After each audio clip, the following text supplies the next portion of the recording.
The morning Kamsi drove his third Mercedes into the parking lot of his Abuja office tower, he did something that would haunt him for the rest of his life. His phone rang. The number showed Mama Village. He looked at it, let it ring 7 times, and pressed decline. He had a board meeting in 4 minutes. Kamsi Okafor was 39 years old, and he smelled like money. The expensive kind, the kind that comes with a tailor in Lagos, a barber in London, and a dentist in Dubai.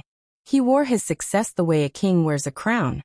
Like it was always meant to be there, like nothing existed before it. But something existed before it. There was a compound in Agida, Imo State, with a leaking zinc roof and a kitchen that had never seen a gas cooker. There was a woman named Mama Ngozi who had sold her gold earrings, the ones her own mother gave her, to pay for Kamsi's first year of university. There was a boy who had promised, standing in the red Agida dust with borrowed shoes on his feet. "Mama, I will come back for you. I swear it." That boy was gone. In his place stood a man who had a PA screen his calls, a wife named Sandra who wore Brazilian hair to church, and 2 children who attended an international school where they learned French before Igbo. Kamsi had not been to Agita in 6 years. He sent money, sometimes. When he remembered. When his accountant reminded him. When guilt crept in at 3 a.m., and he needed to silence it cheaply. What he did not send was himself. Mama Ngozi was 67 years old, and her knees had been swollen for 2 years. The local chemist had given her tablets that cost 300 Naira. She took half doses to make them last. She cooked with firewood because the kerosene had finished, and she did not want to bother Kamsi. She told her neighbor Mama Ajike, "My son is busy. He is building something great. I don't want to disturb him." She said this every week. She believed it every week.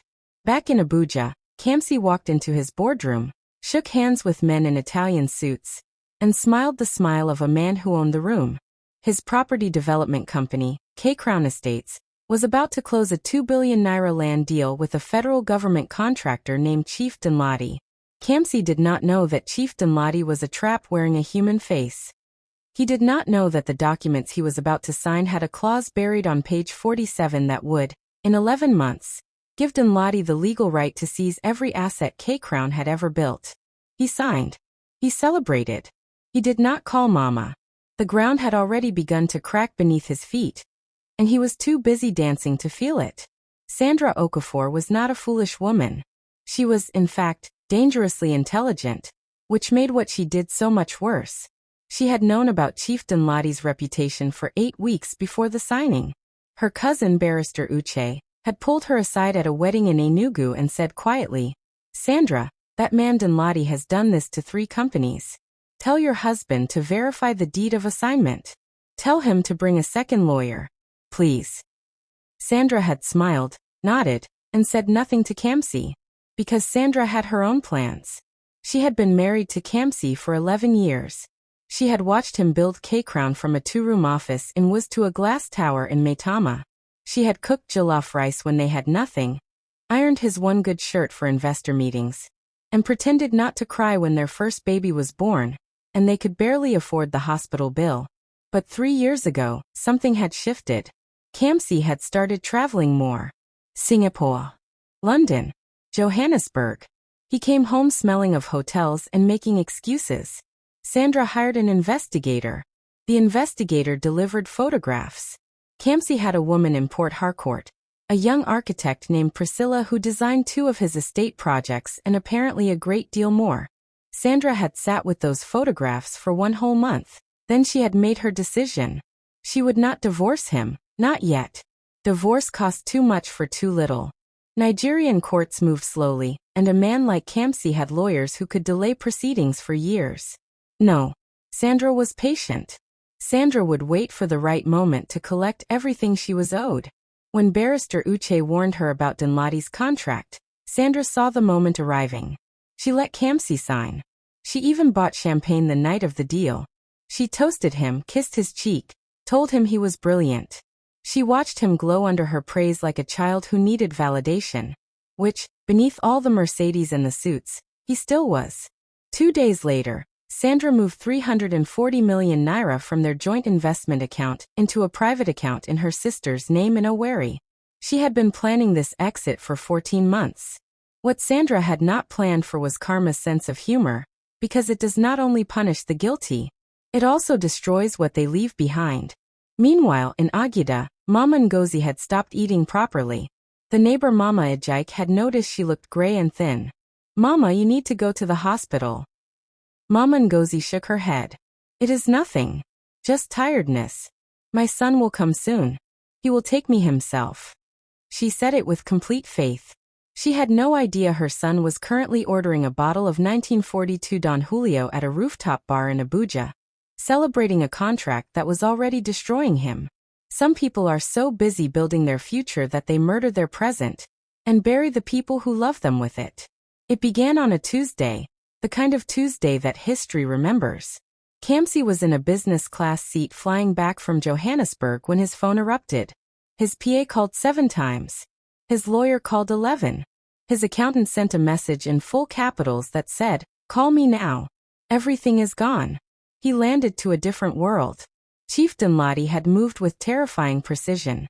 The clause buried on page 47 of the agreement gave Dinladi's holding company the authority to repossess all K-Crown properties in the event of failure to deliver Phase 2 infrastructure by the agreed calendar date. Phase 2 had never been started, because Dinladi's own contractors had deliberately stalled the material supply. It was a setup from day one. Within 72 hours, 14 properties were frozen. Bank accounts were under court order. K-Crown's office tower in Maitama had bailiffs at the door. Kamsi called Sandra. She did not pick up. He called again. And again. He drove to their house in Asokoro and found the gate locked. The gateman, a man he had employed for 7 years, opened it with the face of someone who had been told something. Inside, Sandra's wardrobe was empty. The children's rooms were cleared. The family safe, which Kamsi had installed behind the master bedroom bookshelf, was open and bare. She had taken the jewelry too.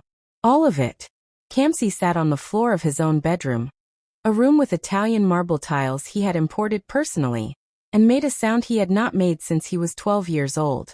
He wept like a child. Loud. Ugly. Completely alone.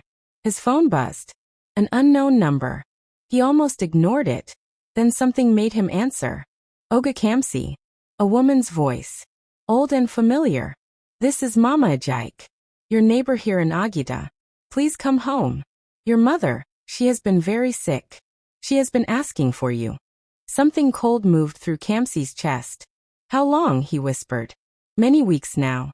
But she told us not to call you because she said you are busy." He drove to the airport without packing. He bought the next available ticket to a wary economy because his cards had already started declining.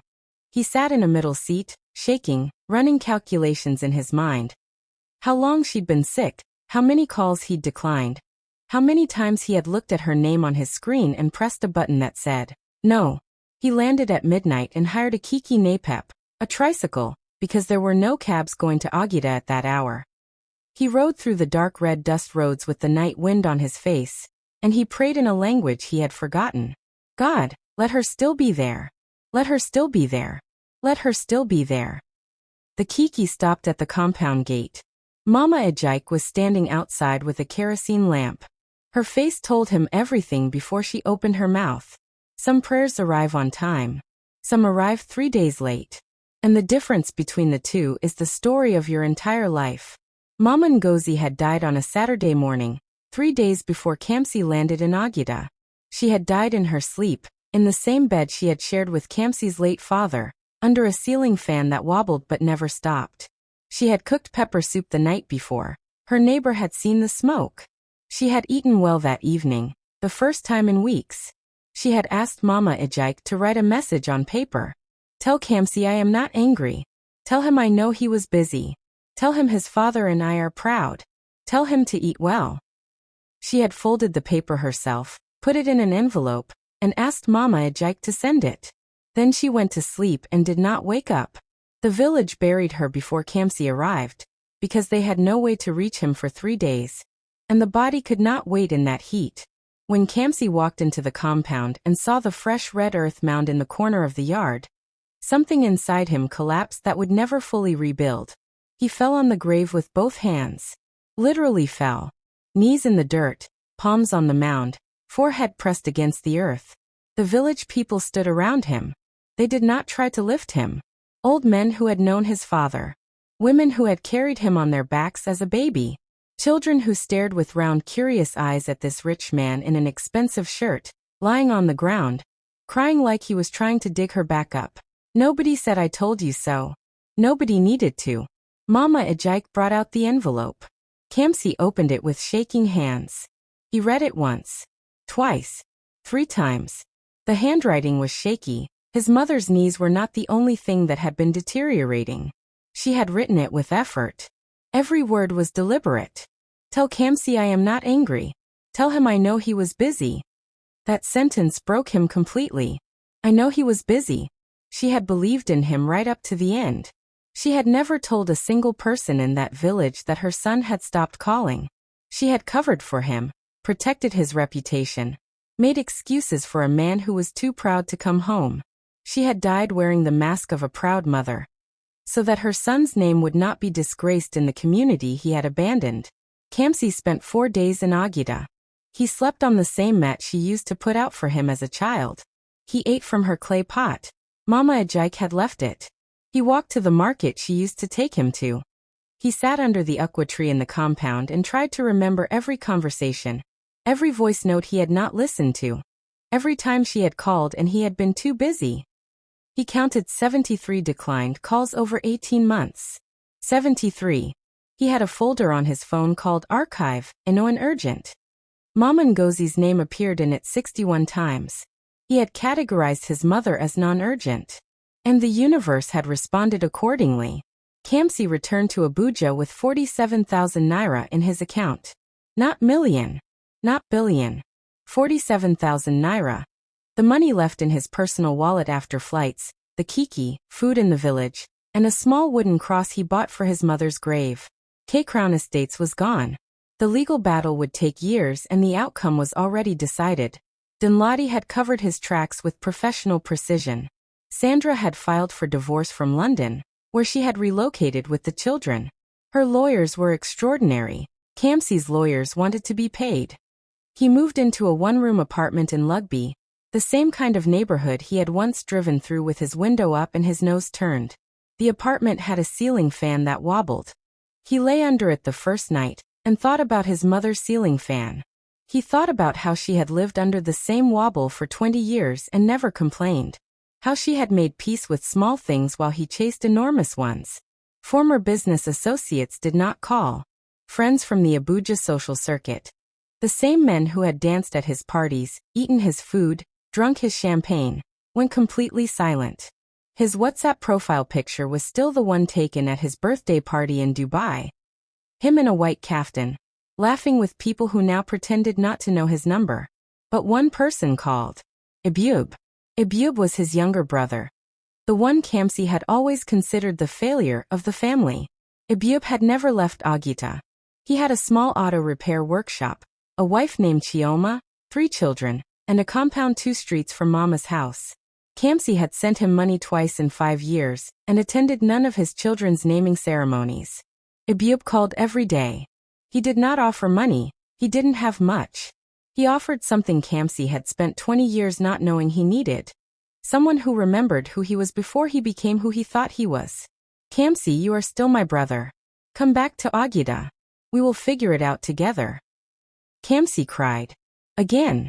He was crying a great deal these days. He did not go back immediately. Pride takes time to die, even when it has nothing left to feed on. But he started going to church. Not the big Abuja megachurch where he used to sit in the VIP section. A small church in Lugby where the pastor wore ordinary clothes and the praise worship went on for 40 minutes because nobody was in a hurry. He started writing. A journal at first. Then letters to his mother, to the grave, to the boy in borrowed shoes who had made a promise in red Agida dust. He wrote about what he had chased and what he had abandoned. He wrote about 73 declined calls.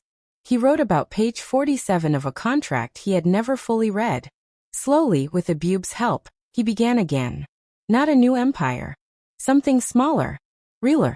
A building materials supply business in Agida, modest, local, honest. He lived in a room in Abube's compound. He ate Chioma's cooking. He attended his nephew's school play, and sat in a plastic chair in the sun, and clapped until his palms hurt. He visited his mother's grave every Sunday. He never stopped. The man who returned to Agida was not the man who had left. That man was dead, buried somewhere under the rubble of a Maitama glass tower. This man had calluses on his hands and dust on his shoes, and a scar in his chest shaped exactly like a mother's last letter. He rebuilt. But rebuilding after losing everything does not feel like victory. It feels like penance. It feels like learning to walk again in a body you broke yourself. And sometimes on quiet evenings, sitting under the aqua tree, he would take out a folded piece of paper, worn soft from handling, and read it one more time. Tell him I am not angry. Tell him I know he was busy. Tell him his father and I are proud. Tell him to eat well. And Kamsi would eat. And he would remember. And that, the remembering, was the only real thing he had ever built that nobody could take away.